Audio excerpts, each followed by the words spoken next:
Stellar XLM holders, how are you? Hope you have a good day, my friends. In this video, I'm talking about the Stellar XLM. You know what, my friends? A lot of people ask me questions about Stellar XLM.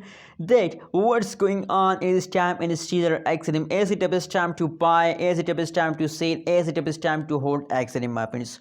So in this video, I will show you, my friends. But before starting this interesting video, please make sure to subscribe ABS Tech channel for more news and updates videos. My friends, at this time, the currently latest price of the XLM is 0.327079 USD dollar.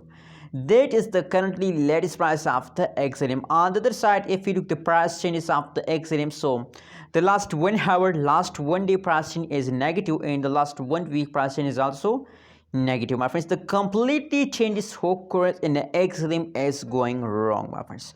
So if the price changes is negative, so that's mean that the price is going down, the price is becoming low, so you're in the loss, my friends.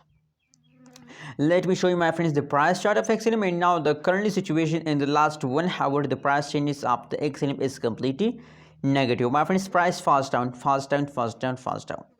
So my friends, a lot of people ask me, as I told you, my friends, in the start of this video, that is it the best time to buy and sell or hold? So personally, my friends, the whole changes is negative. That's mean that you're in the low. So for profit, you have to hold, my friends. If you hold XLM, so absolutely there is a chances to you will get profit from the XLM. But on the other side, if you decide to sell on this price XLM, so you're completely in the loss, my friends. Anyways, remember that I'm not a financial advisor. If you want to buy, sell or hold any cryptocurrency, so please do your own research, my friends. And remember, if you are not subscribed my channel, so please subscribe now ABS Tech channel for more news and updates videos. Thanks for watching this video, my friends.